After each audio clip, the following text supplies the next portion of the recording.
వినయం లేని విద్య, సంస్కారం నేర్పని చదువు, మానవత్వం లేని మతం ఉన్నా ఒకటే, చచ్చినా ఒకటే. మానవత్వమే మెయిన్. ఒక మనిషి ఎక్కువ, ఒక మనిషి తక్కువ.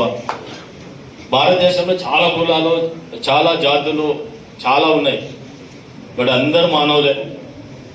వాళ్ళ యొక్క వృత్తి విధానాన్ని బట్టి, వాళ్ళ యొక్క జీవన విధానాన్ని బట్టి అప్పట్లో కొన్ని వర్గాలుగా విభజించుకున్నారు. కానీ దాంట్లో తెలుసో తెలియక ఆ వర్గాలు కొన్ని అణిచబడము, వాళ్ళని పైకి తీసుకురావడానికి. ఇక్కడ చాలా మంది కుల వ్యవస్థ కానట్లు ఆర్థిక వ్యవస్థ కూడా. ఇంతకుముందు బతికితే చాలు, దానికి మించిన చట్టం లేదు. ఆ బతకడానికి ఇవన్నీ చట్టాలు తీసుకొస్తున్నాయి. అప్పర్ కాస్ట్ వాళ్ళు ఎస్సీ ఎస్టీని కొద్దిగా చిన్న చూపుగా చూడడం, హోటల్స్ ఇక్కడ రానికుండా ఉండడం, టెంపుల్స్ లోకి ఎంటర్ కానికుండా ఉండడం.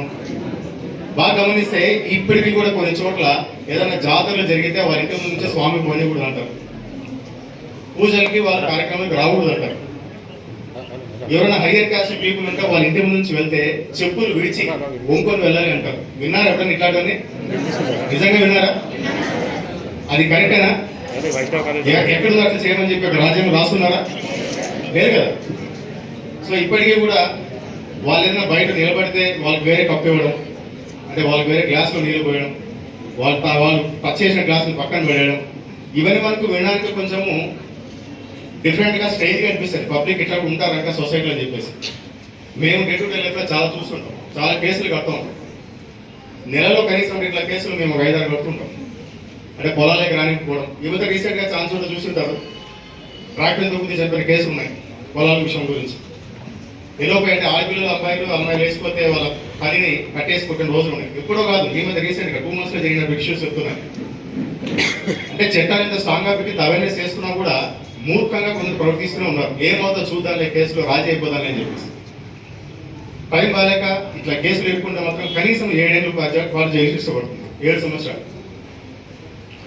సో మీరు అందరూ ప్రతిదీ నేను ఒక్కడే చెప్తే బాగుంది. అందరూ కూడా షేర్ చేసుకుంటారు మీతో ఎటువంటి యాక్ట్స్ ఎప్పుడు స్టార్ట్ అయినాయి, దాంట్లో ఏమేమి సెక్షన్స్ ఇంప్లిమెంట్ చేశారు, ఏ విధమైన పనిష్మెంట్స్ ఉంటాయి, ఏ విధంగా మనం మసులుకోవాలంటే అందరూ ఎక్స్ప్లెయిన్ చేస్తారు. వాటిని కంపల్సరీగా మీరు ఫాలో కావాలి. ఎందుకంటే మీ యొక్క జనరేషన్తోనే ఇవన్నీ సాధ్యమవుతాయి. మీ ముందు జనరేషన్స్ సాధ్యం చేయలేరు అవన్నీ కూడా. ఎందుకంటే వాళ్ళు నక్కి మధ్య తింటారు, మంచి చెడు వేరే వేసుకుంటారు, కానీ అంత హోల్ హార్టెడ్గా తీసుకోలేరు. మీరు అందరూ అన్ని క్యాస్ట్లో ఉన్నారు ఇక్కడ, ఉన్నారు కదా. ఓన్లీ మీ క్యాస్ట్తోనే ఫ్రెండ్షిప్ చేస్తున్నారా? అది చేయొద్దండి. మీ కులతో మీ క్యాస్ట్తోనే ఫ్రెండ్షిప్ చేస్తున్నారా? లేదు కదా. అందరూ కలిసిమెలిసి ఉన్నారు కదా. అదే కాన్సెప్ట్గా మనకు టిల్ డెత్ ఉండాలి. మనం చచ్చిపోయే వరకు ఇదే కాన్సెప్ట్తో ఉండాలా. 10 మందిని కూడా మనలాగే ఈక్వల్గా చూసేటువంటి మనస్తత్వం ఉండాలా. కష్టపడి చదివి మీకంటూ ఒక గోల్ ఏర్పాటు చేసుకోండి. ఆ గోల్ అనేది గుర్తుపెట్టుకోండి. సపోజ్ మీరు కానిస్టేబుల్ కావాలనుకోండి, మీ గోల్ అనేది డీసీ లెవెల్లో పెట్టుకోండి, గ్రూప్స్ లెవెల్లో పెట్టుకోండి. మీరు గ్రూప్స్ లెవెల్లో పెట్టుకుంటే ఒకవేళ అది మిస్ అయినా సరే కింద లెవెల్ చేరుకుంటారు. మీ స్టేజ్ శాఖ ఆధ్వర్యంలో ఎమ్మెనూరు వైష్ణవి డిగ్రీ కాలేజీలో ఎస్సీ ఎస్టీ అత్యాచార నిరోధక చట్టం గురించి అవేర్నెస్ క్యాంప్ పెట్టాం. అందులో బాగా ఇక్కడికి నేను రావడం జరిగింది. ఎస్సీ ఎస్టీల మీద ఎట్టి పరిస్థితుల్లోనూ ఒక చట్టం ఉంది, 1989లో చట్టం తీసుకొని వచ్చినారు. దానికి అనుగుణంగా ఎవరైనా కానీ వాళ్ళ పట్ల ఉద్దేశపూర్వకంగా ప్రవర్తించినట్లయితే వాళ్ళ నివాస ప్రాంతంలో కానీ, రహదారిలో కానీ, ఎక్కడ కూడా ఏదైనా హోటల్లో కానీ, ఏదైనా కానీ టెంపుల్లో కానీ ప్రవేశం లేకుండా అడ్డగించడం కానీ, ఏ రకమైన ఆహాభావాలు వ్యక్తం చేసినా కూడా చట్టం కఠినంగా ఉంటుంది. తర్వాత వాళ్ళ పట్ల ఏదైనా కానీ వచ్చేట్టుగా డిఎస్పీ గారు ఇన్వెస్టిగేషన్ చేస్తారు. సో అతి గ్రావిటీ ఎందుకంటే అంత వాళ్ళ పట్ల ఏదైనా కానీ ఒక నేరపూర్వక ఆలోచనలు కానీ అటువంటి ఏర్పాటు చేసిందంటే ఏదైనా కానీ ఖచ్చితంగా చట్టం చాలా గట్టిగా ఉంటుందని చెప్పి తెలియజేయండి. ఓకే.